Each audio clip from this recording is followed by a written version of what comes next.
ebbanga libadde lyetolodde ng'abalimi b'emmwanyi bakubagudde olw'ebbeeyi yaayo ebadde waggulu. Emmwanyi zibadde zigula wakati wa shillings omutwalo gumu mu kasanvu n'omutwalo gumu mu akanaana. Kyokka okuva mu mwezi ogwokutaano omwaka guno abalimi baazo ko n'abasuubuzi emitima gyatandika okubeewanika olw'ebbeeyi eno okugwa mu kaseera buseera.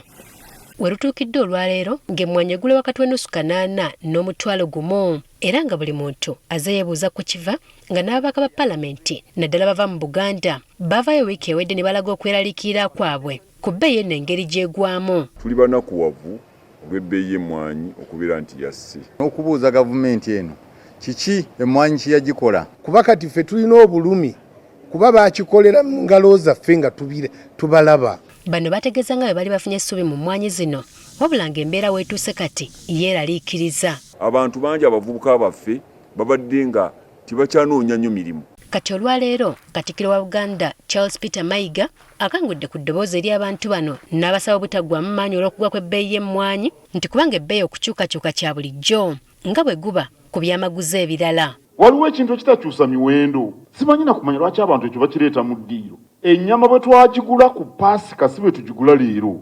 Kati abakinjaaje balage emmwanyi okutemente bakuveeko. Abakalatidde obutasesetuka lwa mbeera eno era n'abalagira okusigala nga balima emmwanyi nti kubanga tayinza kugwa katale wadde okubulwa abagigula. Abantu balime emmwanyi abanywa kaawa bw'eppo nga baweddeyo emmwanyi ejja kubaako abagigula bulijjo. Ow'omu mbuga ategeezezza ng'emmwanyi bw'eri ey'enkizo mu ggwanga lino era ng'eyongedde ku byenfuna byalyo wamu n'abantu okutwalira awamu. Omwaka oguwedde twafunye obuwumbi 2 n'obukadde 9 mu mmwanyi eza Amerika.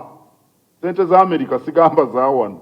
Ng'ate ebitundu ndoza kumpi 4 oba n'okusukkako eby'emmwanyi ezo zivudde wano mu Buganda. Olw'enteekateeka eno y'emmwanyi terimba. Kamalabyonna era talemye kulabula baami ba Kabaka okwewala okukozesebwa bannabyabufuzi naddala mu kiseera kino ng'akalulu kakutte wansi ne waggulu. Tetulina gwe tukotogera, tetulina gwe tukuutira kadingidi. Leka ebikolwa bye bimweyimirire abantu babamanyi. Ate wa Kabaka kitiibwa abantu bamumanyi. Era onayagala abaami bano okwongera okuteeka obukuumi ku byobugagga bya beene naddala ettaka eriyitiridde nnyo okubaako emivu y'ensangi zino. Ebizibu mu ofiisi z'ettaka biri eyo biyitirivu, mu poliisi obuzibu biki eyo ewali ebizibu.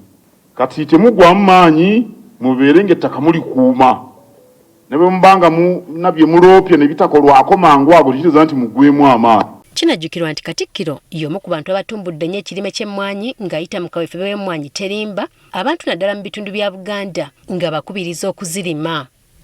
Jennifer Kabaale agaffe eyo ku Spark TV.